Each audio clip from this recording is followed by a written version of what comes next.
Hi guys, it's Miss Kimmick. I wanted to make a quick video with updates from CollegeBoard as it is today, Friday, April 3rd, and that's when CollegeBoard announced that they are going to give us more details on the AP exam. So I've just got the screen up here with the homepage for CollegeBoard. You just search it, and then you're going to get the alert, and that's where you're going to find the information. So click up-to-date information.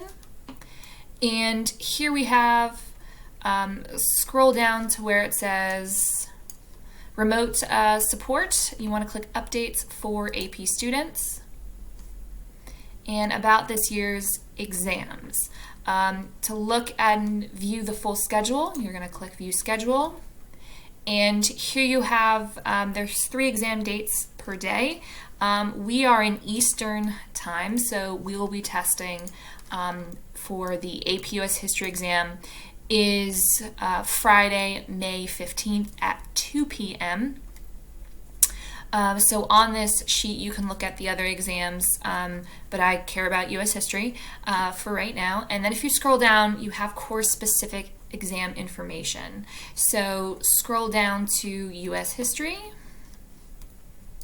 And I just want to review a couple of the key highlights with you. So we have the test date. That is the first test. I'll talk about the makeup date in a moment.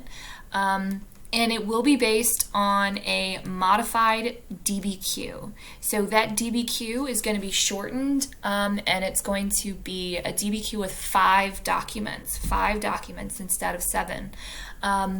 It's still, if you look at the question description, if you read this, it's the stuff we've been doing all year. Bullet point number 1, write a thesis. You guys can do that. 2 is historical contextualization. The third bullet point is to use documents to support your argument. 3. Then you need outside specific information, and that's a place where to get 2 more points.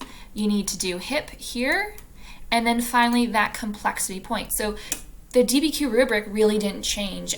Ms. Austin is going to be creating a video in detail on and going through the revised rubric. If you want to access the actual rubric and read it first there, otherwise just stay tuned for a video from Ms. Austin about going through the rubric in detail. Again, as a reminder, it will really only test eras 1 through 7. It will not test 8 and 9. And then the DBQ question is actually going to come from eras 3 through 7, although 1 and 2 can serve as contextualization, so we're still going to review that a little bit. And then finally below you have the makeup date test, and that is June 3rd. So that is the first piece of information. And then if we go back to the home page and we look at taking the exams, I want to go through some of the guidelines that they have released. So this is basic information. One thing that CollegeBoard has said is this is kind of open book, open note. But with the 45-minute time limit, it's a lot better if you just study and then write your essay like you would in class. And we'll talk more in when we get closer to the exam about what do they exactly mean. All of you have your FCPS county laptops, but seriously, if anyone has any problems with internet connections or devices, please email me or email Ms. Austin. The test can be taken on a phone, on a tablet, or on your laptop. I strongly suggest your laptop, your computer. But phones, that would be a way to, if you handwrite your essay, then you can take a picture of it and upload it. And we'll talk more about that later on. Taking the exam, and the other big important thing to notice is here, in late April, CollegeBoard will send out information on how to access the testing system on test day with how-to videos. You can also learn about exam security, but I have created a kind of cheat sheet from this, so if you're looking at, if you want to get to that cheat sheet that I want to go over, you're just going to type in our exam review video website, which is going to be heavily modified now that I know what the exam is going to be. So just be aware of that. It's bit.ly/APUSH exam review. And this is the home page. Please note that this will be extensively revised over the weekend and before we get back together on April 14th. Exam information is where you can find that important information. So here I have the date and the key ideas. A video about the rubric will pop up, but this is the sheet that I want to talk about. And I've got that right here. Okay, so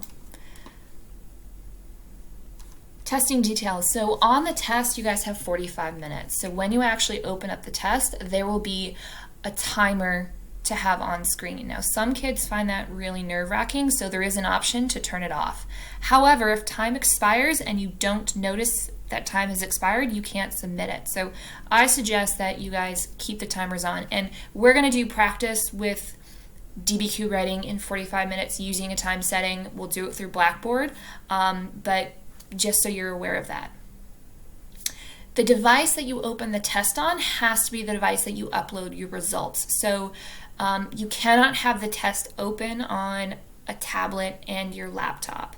The test that you open up the documents on, that's why I strongly suggest your laptops, has to be the test that you uploaded. And that information for simulations and practice will come in late April. So if you read the test security information from CollegeBoard, this kind of highlights those ideas. So we have known accountability to deter cheating, so a time limit. There is a plagiarism checker like SafeAssign. Again, we'll practice with that on Blackboard as we when we do practice DBQs in preparation for the AP exam. The writing style questions. So I was in a meeting, a virtual meeting with Trevor Packer, who is the president of the AP program. He's kind of in charge of all the APs.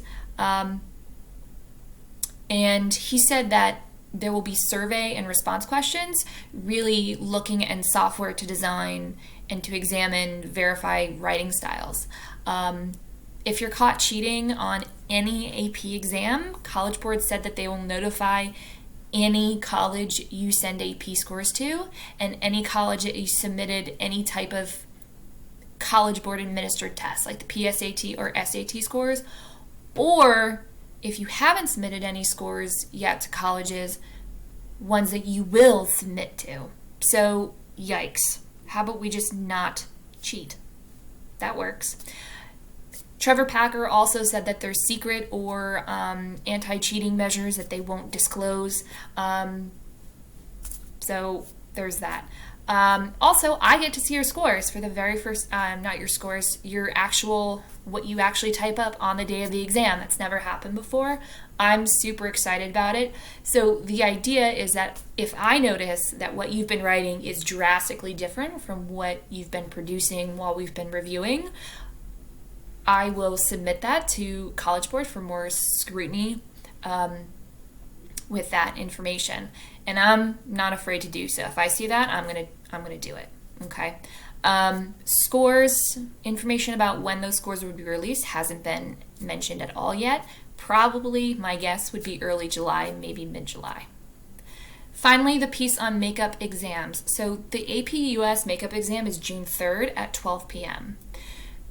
CollegeBoard said that this should really be reserved for students who have medical or technological circumstances that prevented them from submitting the test. So everyone is kind of really expected to take it May 15th, but if you need to, or if there's a medical emergency or anything like that, you're gonna talk to your school, to the AP coordinator, to Ms. Riley, and get it approved to take the makeup test. More information on that obviously will be coming probably in late April.